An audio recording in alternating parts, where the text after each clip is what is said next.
Hello, very, very special person. We bring you greetings from the West Angeles Church, where Bishop Charles C. Blake is our pastor, and we just want you to know that we are honored that you tuned in to the Spice of Life variety show. No matter what is going on in your life, God is yet good to you, because it really could be worse. Believe me, it could be worse. But it can be better as we allow the Lord to teach us and to show us the way. So welcome. We encourage you to grab your pen and your paper, copy down our contact information, our email address, phone number, P.O. Box. That will be shown at the very end of the show. And we welcome your comments. We welcome your prayer requests, whatever you want to communicate to us. We bless the name of the Lord for you. Welcome to our show. Evangelist Pamela Webb, how are you? I'm great. How are you, Dr. Lewis? I'm doing just great. I'm so delighted to be sitting next to you, as always. Once again, God has blessed us. Amen. You know, when you think about what's going on in our world as being parents and grandparents, situations are just disturbing to us. Oh, my God. We can turn on the television and there's fatalities with our young people. And it's not just the United States. It's just international. Situations are happening, and there's a concern for all of us. And so our topics today is we must be concerned. We must be. We must be. Since we live in this world. You can't be a hole. No. You cannot hide from it. But we must be concerned. Yes. And we have the very gracious Evangelist Beverly Miller on the show with us today to help us discuss and to really drive home that we must be concerned, because it's going to take all of our efforts, huh? Beverly, Evangelist Beverly Miller is the CEO of My Seed organization. Yes. Welcome to our show. God bless you. God Good to bless be here. you. God bless you. Good to be here. All right, introduce yourself to us. Tell us first about Beverly Miller. Who is Beverly Miller? Well, I'm Evangelist Beverly Miller. First of all, I'm just Beverly. The people know me in the community as that, Mrs. Miller. And I love working with young people. I have worked with them down through the years, and professionally, I'm a registered nurse. I work in the hospitals, taking care of our sick people. Wow. Yeah, so that has been people are my passion. I love doing things for people, taking care of people. How long have you been in nursing? I've been nursing for 38 years, believe it or not. 38? My 38 goodness, look at you. 38. That is just Wow. great. That's phenomenal. Now, and so that's the indication that your heart is with people because of the fact that you're in the people serving business. Yes. Okay. Now, you are the CEO of MASAD organization, My Seed. My Seed. My Seed. What inspired that particular organization through you? Well, I was writing a play one night, and I was concerned about the situations in the street, about what's happening. Right. Our economic status. My Seed stands for Mothers Against Social, Economical, Educational Decline. And one night I was just very upset because my sister-in-law had been murdered. And I was, and the Lord just spoke to me and told me, if you're that upset about it, do something about it. it. And so I picked up the pencil. I wanted to go to sleep, but I was obedient, and I just started writing.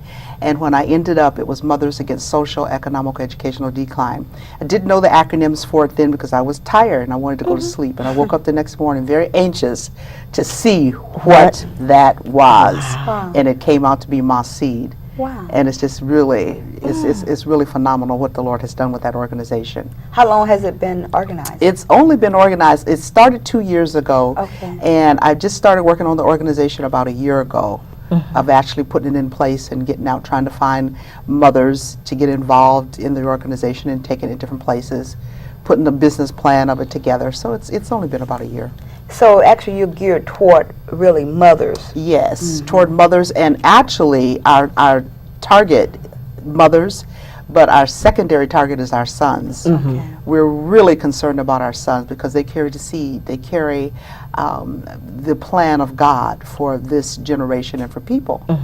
And so we're really concerned about our young men. I know, being a mother of 3 sons, and I thank God for each one of them, but it's not a day go by that I don't pray for my sons because of the fact that not only my sons, but for other sons. Across Yes, because of how at any moment their lives could be over. The seed could be stopped at that point That's because of a senseless death or whatever the case may be. And so my heart is certainly turned toward your organization because of the fact I can identify firsthand and then a general sense. Yes. Now, you are a parent? Yes, I am a parent. Okay. A parent. Oh, a parent. So it must be one. The Lord blessed to the union of my husband and I. We had 10 children. You don't even look like it. And please. Yes, we did. And it's just been a blessing. Yeah, so we are parents. Oh, really wrong with the S. And Okay. you are beautiful, beautiful mother of 10 children. Thank you. Any multiple births in there? Set of twins. We had a set of twins, and the rest were single births. Wow. And they range from what age to what age? From 35 to 18. Really? Mm-hmm. Oh, well, you sit on top of the world. Yes. No more babies or any of that. No more babies. A grandmother 4 times already. Oh, that is so precious. And so for you to birth my seed was really a direct connection with what God has been doing in your life and your association all along. You know, sometimes we feel as though that the plan of God for our lives is just so mystical. I don't know what He wants me to do. Well, my question is always, what have you been doing? That's right. Because that's usually is a clue as to what He's going to take you to the next level. Parenting. And when you are parents, you just can't stand by and just parent your own children. You have to parent them all. That's right. And that's what this organization is about, is getting involved, being concerned about not just your 4 and no more, but the rest of them. Right. Because, ultimately it affects us all. That's right. You it know, does. all of us, So. And it really does. You know, in this day, this day is sort of different from the day of old, whereas before we could be involved in children's lives and not be cursed out or not be abused and not be shown, be told to mind our own business, et cetera, et cetera, et cetera. There was just a common level of respect across the board. You didn't want your neighbors to see you doing certain things because they would go back and tell your parents. That's right. And you There would was a get fear. Oh, There sure. was a fear. If they didn't get you, That's right.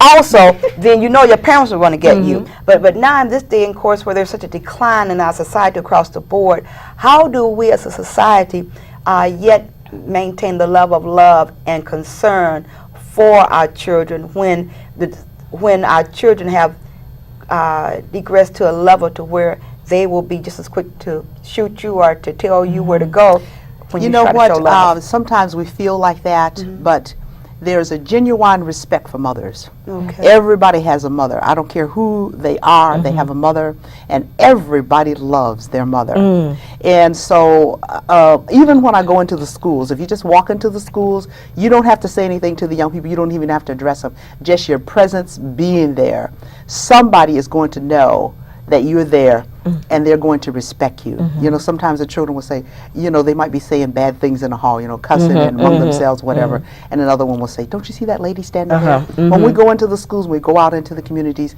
we have to go representing mothers. So we have to go, everything with our heads up, not to be in a fear factor, but have the love and the compassion for these young people that I'm here to help. I'm here to look out for you. And they will look out for us. Wow. So what does the Seed organization offer to us? Well, currently what we're offering, we try to help young people to finish their education. We have 44% of dropouts among black people, and some of them don't graduate with their class. And so what we try to do, if a young person is in trouble and a mother comes and she has concern, we provide tutors if they need that, if they need to have a go place, where GEDs, we have all that information where we can take them to get the GED if they just want to get a job. We can do that. We have companies that have opened up. We've found places that they can get their GED along with a job. And get training. So there's so many things out there that's available to us, but the problem of it is we don't know of the availability. So in Seed, we're stepping out there. We're finding resources and we're researching, and then we come back and we bring it to the community. Wow. Let them know that between out there. Yeah, we're not trying to reinvent any wheels. There's already organizations out there that will do tutoring. There's mentors out there. There's people that will give jobs, even to ex-convicts. There's jobs available. Sometimes we think, that they're not, but they are. And so we've been able to find them and to tap into them, and then be able to tell people, you know, everything here, this is what's available. Go in and take advantage of it. What do you tell the hurting mothers, those hurting parents who are experiencing some of the declines, you know? Well, you know what I tell them rejections. is that I truly believe that God will not put any more on us than what we can bear. And I believe that while we're hurting right now and we're torn and we feel like we just can't get over this pain, that He will come in and He will take that pain away. I know from experience. You know, sometimes you try to tell people that and you haven't experienced it. Right. But I have experienced it through the death of my sister-in-law. We were just very, very close. We were raised up together, went to school together, all the way from elementary all the way through. I married her brother. And so, you know, we were just like sisters, more than sisters. And, you know, that happened to her. So I know the pain of losing a loved one to gang violence. And when you see that over the TV, you know, even sometimes before the news get to you, the news has it. And you see your loved one there. You know, the pain is just there, but God is a healer. He can able to take that pain away, and sometimes through our greatest pain, some of the greatest ministries are born, and that's how this ministry was born. Through pain of losing a loved one. I know you're talking about sometimes you're watching news and that's when you see your loved one. I know my cousin was unfortunately, he's deceased now, and my aunt, his mom, was looking at the news and said, oh my God, and you know, bless that family in Jesus' name, you know, and went on, not knowing that the police were going to come to her door and tell her it was her son. Oh my God, and I can only imagine what was going through her mind at that present time, to have seen such a tragic situation, not knowing that it was in her door, in her home. And so we do need organizations, and we do need people who have a compassionate heart to, number one, show us what we need to do, and also to leave ahead our involvement of being concerned. Now, I know that you mentioned that one of the challenges is that maybe finding the connections that you need. What are some of the other concerns and challenges that your organization have? Well, we're concerned not only with our young people finding, getting educated, we're concerned with their social aspects of their lives. We've been very good with keeping the Boys and Girls Club afloat. But after a child is maybe 15 years old, they don't want to go to the Boys and Girls Club anymore. You know, they want something else. And so we are concerned. We do want to put, you know, different social settings in the communities for the young people so that they have safe places to go beyond the Boys and Girls Club. I think it's very important that we do, you know, those type of things. Economics is a big issue. If you can strengthen your community economically, then you can stop a lot of violence, because people are, you know, they're taken care of, you know, their needs are met, and they're met within their own community. We're concerned with mothers and getting into business, being their own entrepreneurs. Let's open up some businesses and hire our own sons and teach these children how to be business people, you know, things like that. You know, these are the things that we are concerned with. There's so many things that have to be done, and we're just starting it. We're just groundbreaking, but we're getting a lot done. And the entrepreneurs are coming in, and they want to be showcased. So that's really good. That is amazing. Yes, it is. That's a good report, huh? Yes. To put a smile, to replace that frown or that face that's so frustrated, feeling as though that they're not going to ever be able to achieve anything. With that voice and face of confidence, has to be a rewarding experience. Yes, it is. You know, so many times people think that, well, when the child becomes 18, they're grown and that's it. That is actually just starting a new page of the rest of their life. And they're only grown in age-wise, but they still need direction. And so many times we'll find programs, like you said, the Boys and Girls Club, that will cater to them while they're young. But then, you know, after that point in between them becoming established, there's a gap there. And it's such a crucial gap that we can lose them. We can lose them. We can lose them right there, because now we need to put them in the direction of, encouraging and assisting them in getting in the direction for their life, because now they're making life decisions. Decisions, and some of them are taking the wrong choices. And those wrong choices are, leading them into the penitentiaries where they're Right. spending their manhoods. And some of them are not even getting out until they get to, a young man called me the other day, he's 34 years old, looking for a job. And there's jobs available. Thank God for that. Where it Amen. used to be, if you had a record or a felony, it was very difficult for you to For get anything. employment, But that's right. doors have been opened now where there's places they can get their records expunged, and there's places that will hire them, good-paying jobs that will give them an opportunity, a chance to turn their lives around and give them that second chance that they're looking for. Wow. And that's key, a chance. A chance. Because even though we may have made a mess, A we mistake. just need One more. chance, Yes, another right. Give us a chance. chance. just another chance. And it's amazing how people have just taken that one additional chance and just soared so Lives easily, changed, and yes. their life has just totally changed. Right, But we don't, and so thank God that my seat is in place to be the liaison between giving another person another chance. That's exactly what we're doing. Now, you had mentioned something about writing. Do you write at all? I do. I write. I've been writing for years, Okay. but I really never did anything with it. The last writing that I did, I turned it into a play, and we're doing that play. We're going around, and it's concerning some of the social, economical, educational issues that we're facing today.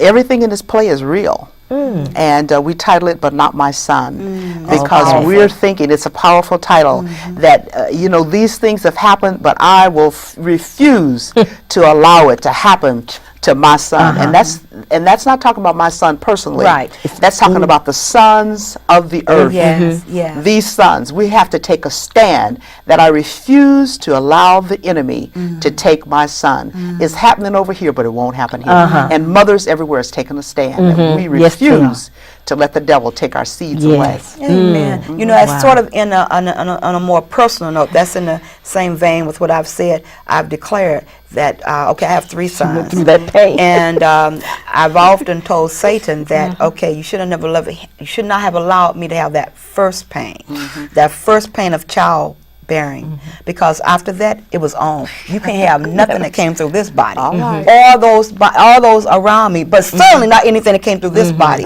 And so, like you say, we have to take a stand that what. I'm your covering, and I'm here to help you I'm here to because help. I'm concerned about you, That's and I'm right. concerned about you and I. And one of the great, probably equally one of the greater joys I think that all of us have experienced is having our children's friends That's call right, us the friends. mom or look up That's to right, us look up because to they us. know that we are concerned about them. You may know I may not have birthed you, but But you're you still mine. are Yes. mine. You're mine. You're still mine. You're You still are my mine. child. Tell us more about But Not My Son, the production that your organization puts on. Well, it's all volunteer. We gather people that have this heart of Ma Seed. They believe in what we're trying to portray. They believe in what we're doing. They believe in this ministry. And it is just phenomenal the way the Lord has blessed us with the actors just to come. And we're just ordinary people. Ordinary people that have, decided they want to give their time, their energy, and they come to rehearsals faithfully.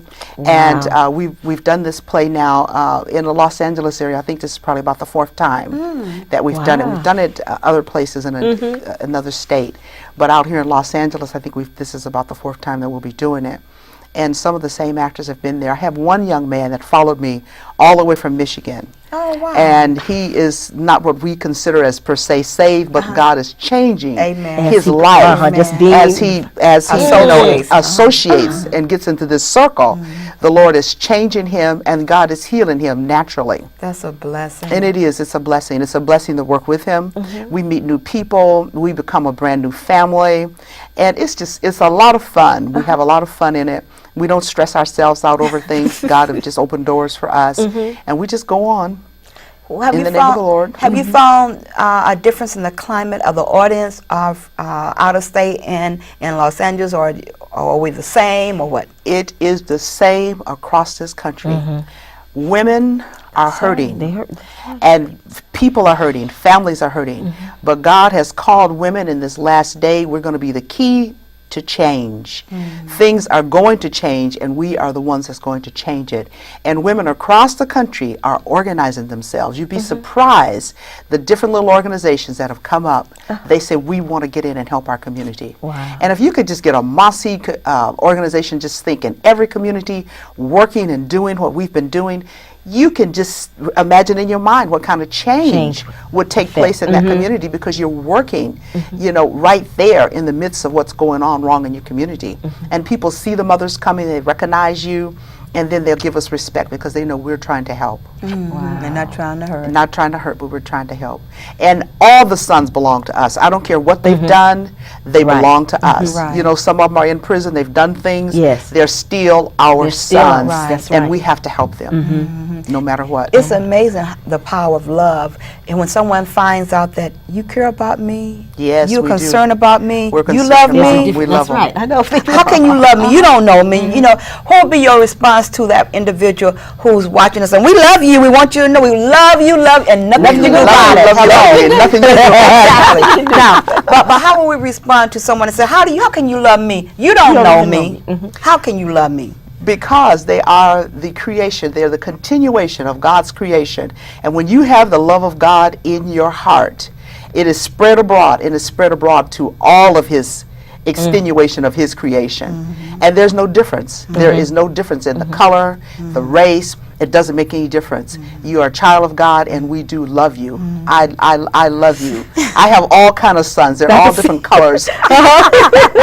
I guess so. And they all call me Mama Miller. Oh, Mama Miller. Oh, wow. That- That's what gets your heart. That's, Yeah. That it That's really it. That's does. just- It really it's such an wants you to honor. continue to work. It's such an honor to really be recognized as on a mama status, and it's so honorable for someone to recognize and want to associate themselves because of what they see in your Right, life. that's right. You know, and we're talking about people who are outside of our immediate family. That's when people true. look on and can see the love and concern that you have for them, it just blows their mind, and it blows other people's minds. Now, let me ask you this. What would be your message to our young men? What would be your message to young men across the board? Across the board, I'd let them know that they have a challenge. They have a responsibility, first of all, to God, and then to themselves, and then to their families, to be responsible citizens in society, and to let them know that they are the continuation of what God has placed on this earth to carry out his plan. And some of them are not following that plan. And we're there to help, we're there to lead, we're there to guide, Yes. we're there to undergird them, to assist them in any way that we can to help them to fulfill those things that God has called them to do. Because believe it or not, he's called every one of us. You Yes. might not be doing it, Yes. but he's called There is a call. every one of Yes. us Right. to do something and to be Yes. responsible. Yes. And I know that tug is on everybody's heart just like it was on mine. You know, I wanted to run away too, and I didn't want to be responsible. But the tug is there, and when God begins to pull on those strings, then, you know, everything, you have to start listening eventually to what he has to say. Well, we are down to the last couple of minutes of the show, 2 or 3 minutes of the show. Sister Pamela, what would be your thoughts, your final thoughts in this arena? Well, as far as we talk about adult mothers, we should also even mention even fathers.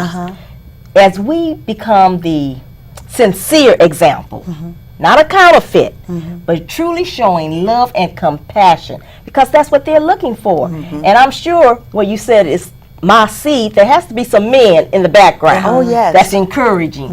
And so that's what we want to know, that they're here for a purpose. Yes. And as long as you still have breath in your lungs, as long as you're still living here, there is a purpose to be fulfilled. There's a purpose to be fulfilled. Don't count yourselves out. And Don't we do count have yourselves men that are involved. We have some beautiful men that are involved in our organization.